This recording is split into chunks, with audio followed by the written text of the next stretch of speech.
Hello, my name's Alejandra. I'm a freshman from Lincoln Southeast. And this is my poem. Have you ever walked for days without being able to take a break? Wait,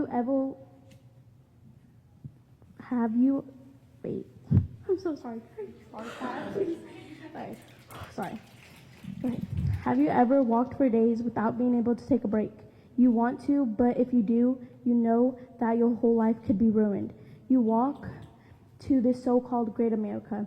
You hear about the freedom, the opportunity, the dream that you can be wherever you want to be. As long as you work hard, the possibilities are endless, so you fight for your life just to make it to this place that people say is so amazing. But when you get here, all you see is hate telling you to go back where you came from. You're not wanted. You'll never be like them. From politics, from people on TVs, regular people in red shirts, from red states, or people with blonde hair. You don't even know why or understand what they're saying, but you still get judged by people. You don't even know who you are or their background story.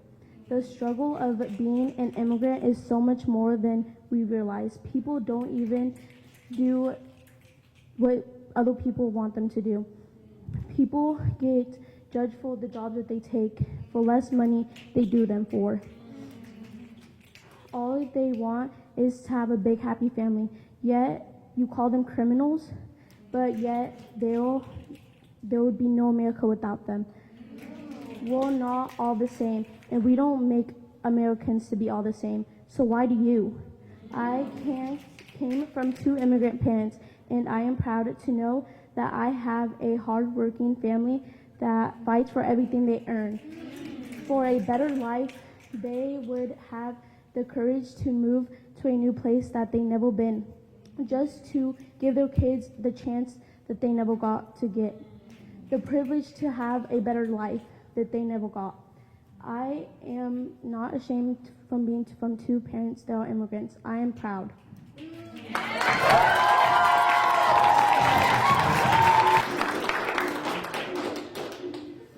My name is River. I'm a sophomore at Northland. Spill the tea. Today I'll be reading a poem I wrote called Only Here. Trigger warning for depression. I always wanted to be noticed. I always thought that attention felt like home, wanting to be seen by the boy with the long black curls barely showing his eyes, or the girl who is always taking my order at that one boba place. I wanted them to see me, but I've been seen. I know you see me. I know you're thinking something about the way that I look, or the way that I act, or the way that I talk. But when I say seen, I mean really seen, like seen as in the type of things you see in the media about people like you.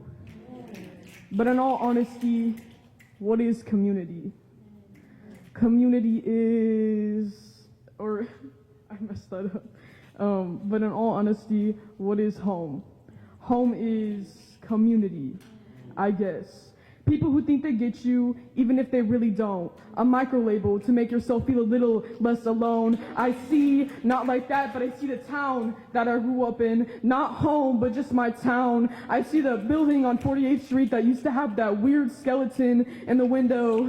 Or the lake that I'd yell, that's my lake at, whenever we passed by my grandparents' house when I was 4. I'm not 4 no more, but I still yell that. And it's not my grandparents' house, it's mine, and so is that lake. Even if the ducks cover the water with their bodies like it's their place to stay, it's my lake too. Not home, just a memory. I get it's supposed to be my house, but it doesn't feel like home. Memories aren't home. A house isn't what makes a home. Not even the town does. The people do. But how are you supposed to know who your people are if you don't even know who you are? Maybe home is myself, but if that were the case, I don't want to be home anymore. My body isn't a temple. It's cursed with all the things that I've done wrong and all the mistakes that I've made for the last decade of my life. But I'll welcome you in anyways, and I'll choke on the words, make yourself at home. Even if I don't know what that means, or what I'm saying, or who I am, or what I'm doing inside of a place that doesn't even want me. The worst part is, if I could leave, I probably wouldn't, because a part of me feeds off that self-doubt that I'll never be good enough, that I'll never be masculine enough, that I'll never be someone to look up to. And only here do I feel that pain. And the truth is, I'm tired. I'm tired of saying yes if I really mean no. Only here do I force myself to speak the words I don't really mean, because I don't want you to hurt the way I've been hurt for the last 3 years. And I'm tired of arguing about how I feel. They're my feelings. They're not yours to control. So I'll tell you again, I'm sorry. And I'll think the words, where are my manners? But I'll say, you're welcome to stay, even if I don't want you to.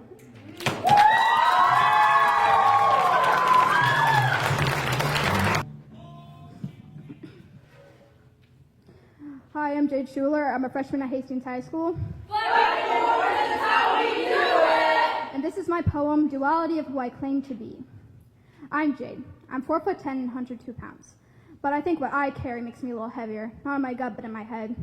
I have many nicknames and stories to tell. I remember the people who have left my life, whether it was death decision or not. I know what I like, but not really who I am. None of who I am or what I do is ever pleasing. Everything becomes invisible. And waiting is the worst part, waiting for what you did to become who you are, and you can fall into a perfect little label that never changes. I don't think I fall into one label. I only know the basics of what I seem on the outside, and that's odd for me because I always felt like I was copying. How can I make the things I love me? How do I claim my own truth? I don't want to know my family's history. I want to know someone in my family who was like me. I don't want to hear someone else's truth come from someone else's lips.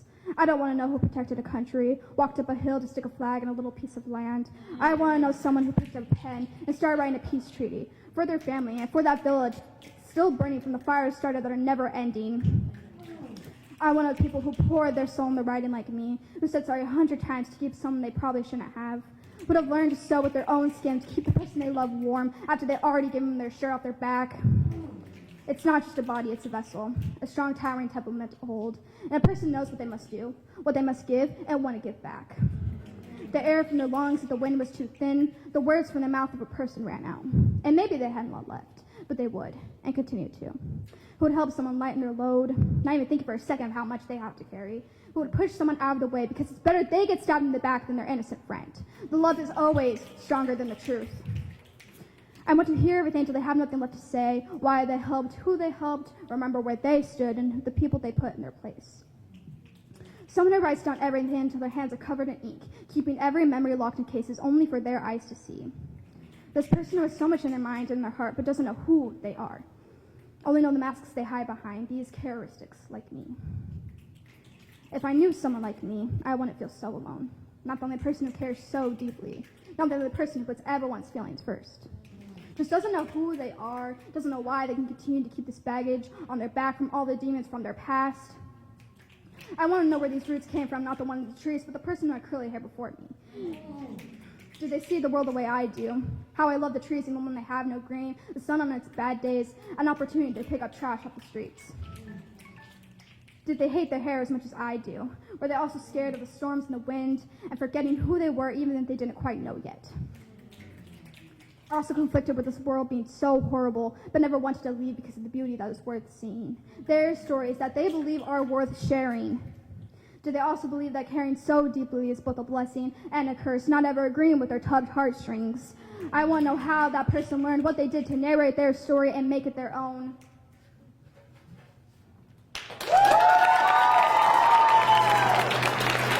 I may be from Southeast.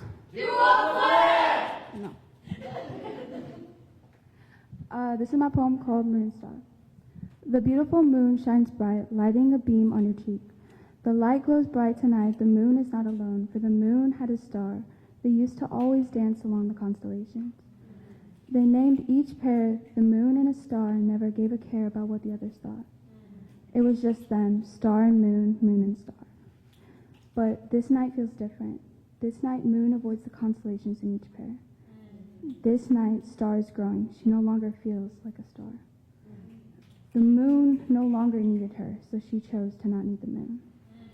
The star loves the moon, and the moon loves the star, but now they are far apart. For the moon is no longer in place, the constellations have lost their name. The star is starting to learn how to change. The moon is mysterious, lurking in the shadows, but the star changed her tone. No longer bright, white, and blue, now she shines golden. Now her past has started to olden. The star and moon still love each other, but now the moon is free and needs to find another star. So the star sang out, until our next eclipse, my beautiful moon, for I may see you again soon. The star then starts to change into a new form. She turns into a big, bright, beautiful sun. The star then sang one last time out for all to hear, the sun is rising, farewell, my beautiful moon.